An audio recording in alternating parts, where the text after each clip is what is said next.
Hi there, it's Kevin with RogueDeckBuilder.com here with the Challenger decks being spoiled. You can tell that I've been laughing. I have been laughing about these things because Wizards is, wow, this company just doesn't know how to balance anything. So we saw the intro or what were called event decks in the past, and Challenger decks were basically the succession of event decks because event decks performed so poorly and they sold so poorly and they rotted on the shelves. And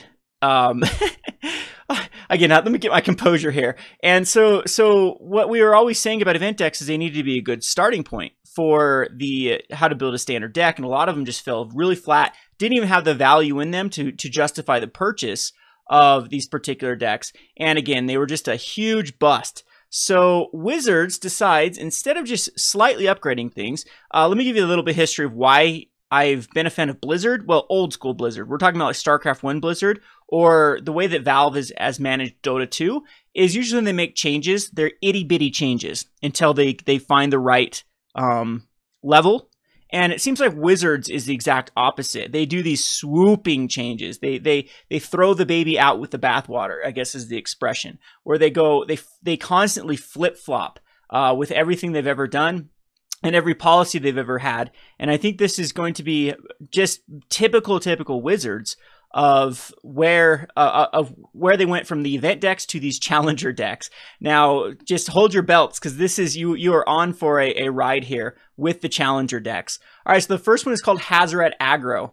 Hazoret Aggro is the deck, and lo and behold, there is the Chase Mythic out of Kaladesh. The Chase Mythic. The whole reasons to buy packs was Chandra and Hazoret are in this package. That is a $50 package that you're getting for $30. Now, let me make this clear, though. These remind me a lot of the Planeswalker decks. Remember when Elspeth versus Kiora? Both of those were chase cards back in the day.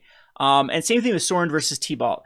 Sorin was one of the more premier cards out of Dark Ascension, and then they came out with them just right before rotation in the Planeswalker decks. So I don't think I mind it as much now, rather than if they would like release this with Kaladesh.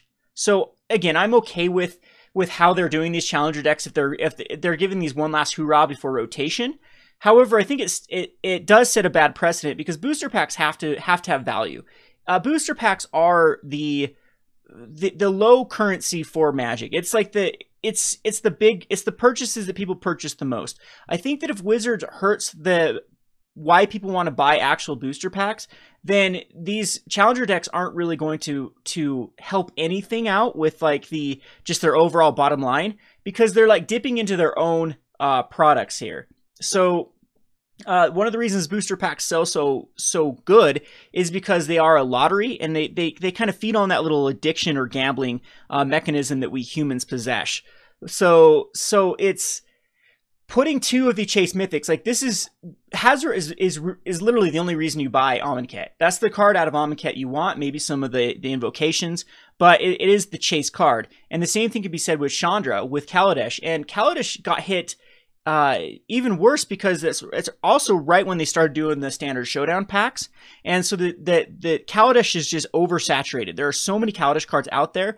Look at a card like Toolcraft Exemplar, it holds no value. Look at a card like the Scrap Heap Scrounger, which has been the most played card in standard multiple times throughout its life, is worth nothing. It's worth like 70 cents. So Kaladesh, just printing more of these Kaladesh cards into Oblivion, I don't think is going to help their booster pack sales. But if this is going forward, Wizards needs to be smart, and they need to make sure that they are showcasing decks that are about ready to rotate rather than the decks that are currently in the field. So these, if I'm correct, most of these cards should be from Amonkhet block and from Kaladesh block. And then they're going to be very, very similar to the old dual decks or the old Planeswalker decks like Sorin versus T-Balt. A lot of those cards had a lot of stuff rotating out.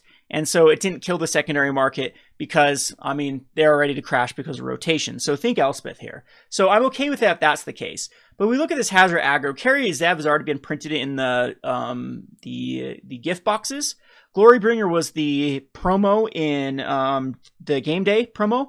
Harsh Mentor, it doesn't really see a lot of play here, and I guess we do have some Ixalan cards, but they did decide to go commons, and a full playset of On-Crop Crashers, a full playset of Beaumont Courier, almost a full playset of Soulscar Mage, And I mean, you basically just get all the juicy stuff from the Amonkhet block, throw in a Chandra and a Hazoret.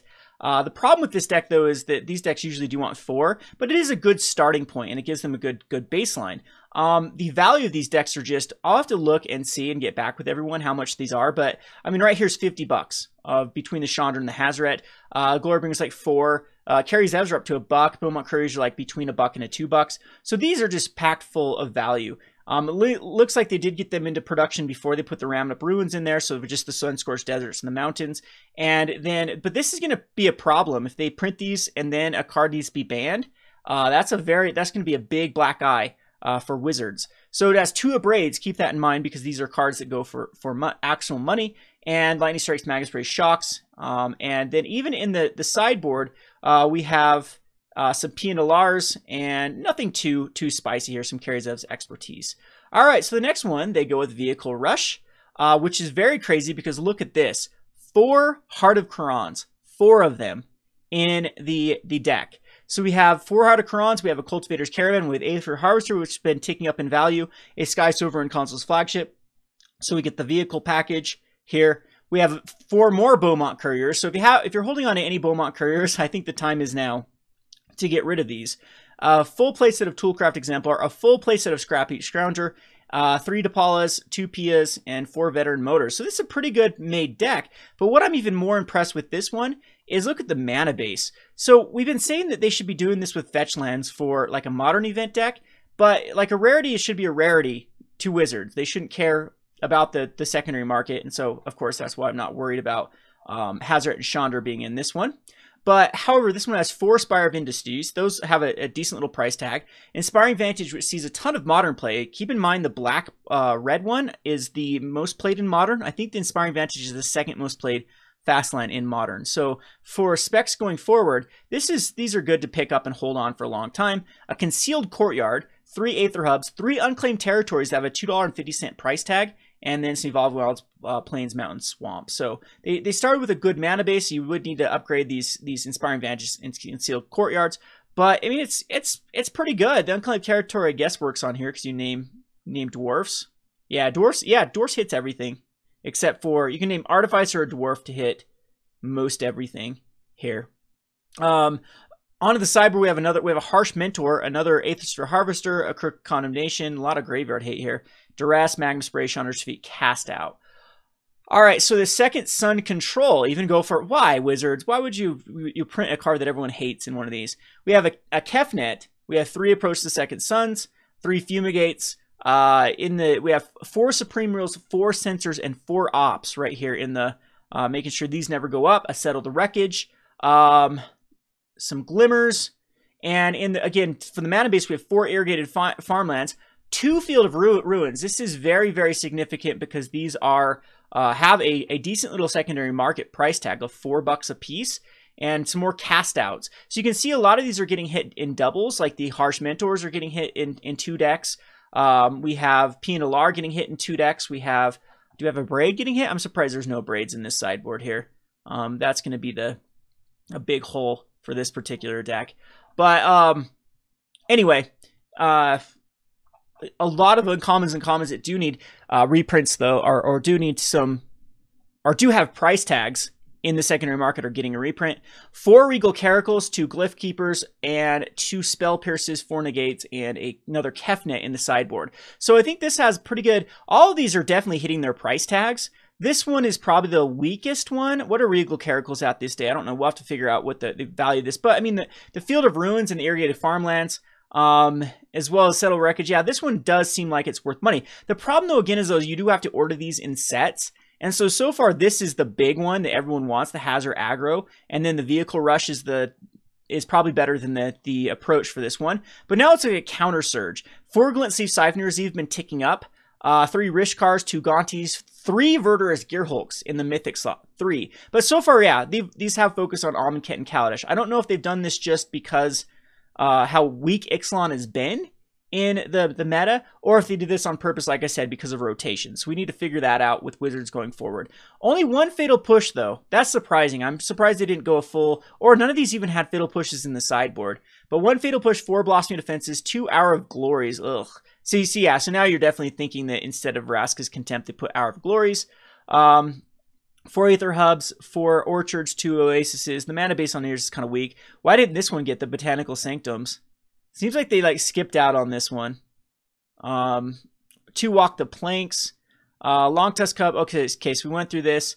The sideboard has 4 Duresses. This one actually seems like the weak one. I know that Lifecrafter Bestiary has some value. They didn't put any of the all your creatures get hexproof and indestructible until turn. Heroic Intervention, which is kind of funny. Where the money comes from this one is going to be the Walking Ballista and the 4 Glintless Siphoners. So, but the thing that only has like legacy or modern play and legacy play that really is going to keep its value here, I think, is the Fatal Push, the Blossoming Defense, and the Walking Ballista. Everything else is going to get murdered post-rotation. So this one actually seems like the biggest dud, the Counter Surge, because its mana base is the one that it needed the Botanical Sanctums that had some sort of value beyond rotation. So, yeah.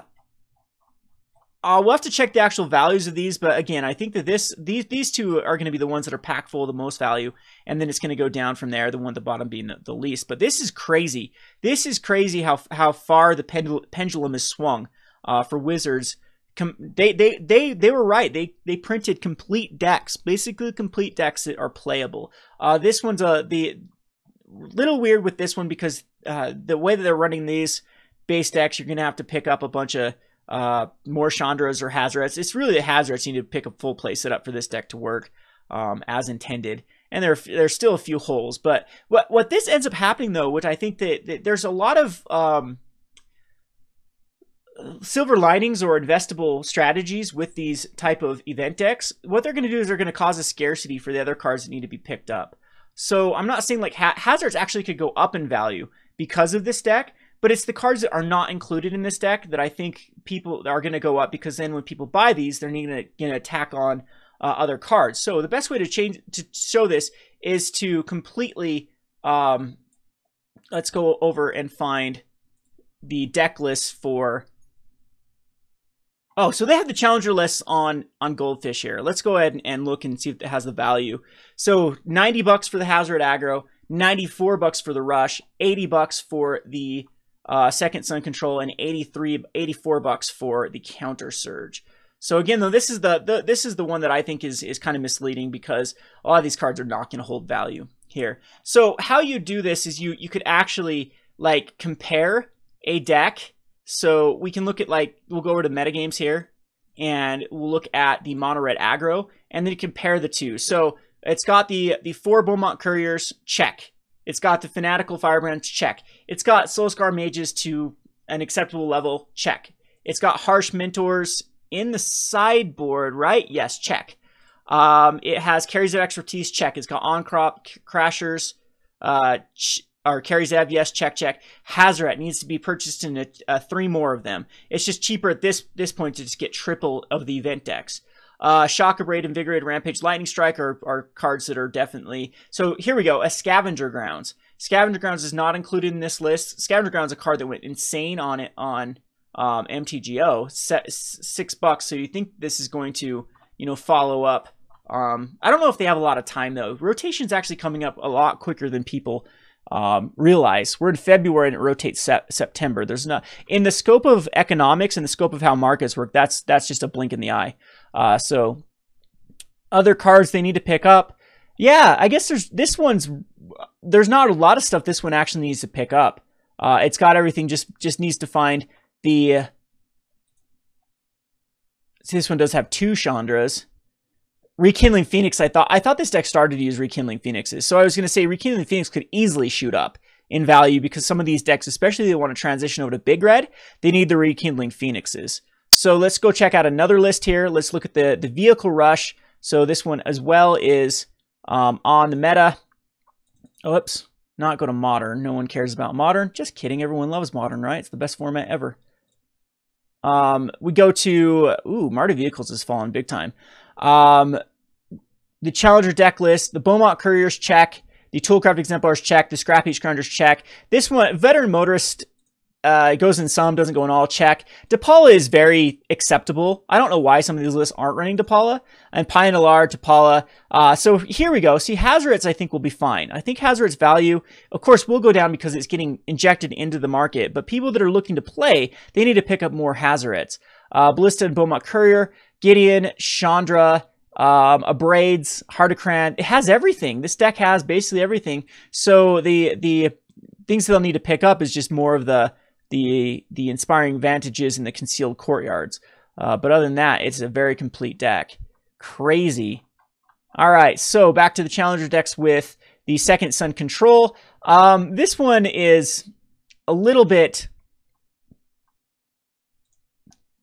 different because there is no Torrential Gearhulks, and most of them do run Torrential Gearhulks over something like Kepnet. I guess Kepnet is okay, but they do run like Fumigate, Settle the Wreckage, Glimmer, Supreme Will. Yeah, that's also pretty much the same. There's not a lot of difference here when you compare the two decks. Another Scavenger Grounds that has not been included. That definitely wants to. And they actually did the switcheroo where they, yep, I guess that most of the decks did go the Regal Caracals. And then the biggest, though, difference, I think, would be the Widened Constrictor deck, which the Black Green Constrictor, because here's the big hole in the Challenger deck. This one uses a lot of the new Ixalan cards like Jade Light Ranger, and so this is a card that could go up just because people buying the Challenger decks that want to upgrade it would need to throw these in instead of like Dream Stealers. So there's a big like hole, something that can be upgraded. So thinking that these are going to be injected into supply, I would say that Jade Light Ranger would go up. Walking Ballista needs to be in a higher quantity, so it could also go up. And cards like Vraska's Contempt could shoot through the roof because they just weren't included in these lists, or Fatal Push. Blooming Marsh is another card that could go up because of this Challenger deck. And then, yeah, so there's the hole for this particular deck. This is the one that does have the big differences because it does seem to use a little more of the Ixalan cards than the rest of these decks do. So let's see if these are a yearly thing that come out in April. I'm okay with that if they showcase the last sets that are rotating. They might as well try to benefit off of that secondary market one last time before cards indefinitely crash. The thing is, though, like I said, there are some pretty sweet little kind of silver linings you can do with this card. There are Harsh Mentor and Soulscar Mage do see play every now and again in Modern. These are cards that if they do bottom out, you can pick up for pennies on the dollar and then just sit on them for 4 or 5 years. Event decks have been notorious for crashing prices and then recovering because the supply isn't as great as people think they are. I believe these are going to be at Walmarts and Targets. I'm not 100% sure on that, but that's been Wizards' kind of their policy going forward, is everything's just available everywhere. Beaumont Courier, actually, I don't think Beaumont Courier sees Modern play. Out of this other one, we do have like a Braids you can sit on. The Unclaimed Territory, this is a big Spire of Industry. Unclaimed Territory see a ton of play in Modern, and Spain's new Inspiring Vantage. There are some silver linings where you can get these for cheap and then just sit on them. But crazy direction. The reprints are not slowing down at Wizards of the Coast. They are increasing, which is going to create... Wizards needs to understand that there's just a certain finite amount of money that people are spending on Magic, and when they print something, it definitely hurts another one of their products. I don't know, like there was a point when Wizards did need more available products for money out there. That's why the secondary market went crazy, and I think that after about the Modern craze, where the vendors just made triple ups on Modern staples or quads up on stuff like that, the Wizards became very, very jealous of the money that the secondary market was making. And since then, they've been wanting to tap in more and more. So how they capitalize on the secondary market is they reprint cards, especially in box sets like this. They can print for very, very cheap and sell for a higher margin than they would on other products. So I think this is one of them. For $30, they can print a 75 card deck. I don't know how much this is cost them to print, but it's just a lot of profit at that point. But anyway, kind of crazy times we live in. Be careful out there investing in especially now Mythics. Chase Mythics from Standard. I believe Standard is an uninvestable format now in... I don't know. They're still there. You need to be quick with Standard is what I'm trying to say. You need to be quick on all of your purchases. I would get into more of the Commander or more of the Modern or even Pauper type staples and as a better way to have a return on your money than trying to get into the swing of standard. It's crazy when they can just print 4 Hydrocorans out of nowhere, and just completely, this price will completely crash in value. So we're going to go from $6, I would say, down to $2 for Hydrocoran, as these are going to, I think that people might inevitably buy into this deck and then decide they don't even like it, and these will just enter into the field. Anyway, hope you enjoyed this video. This has been Kevin with RogueDeckBuilder.com. Thanks for watching.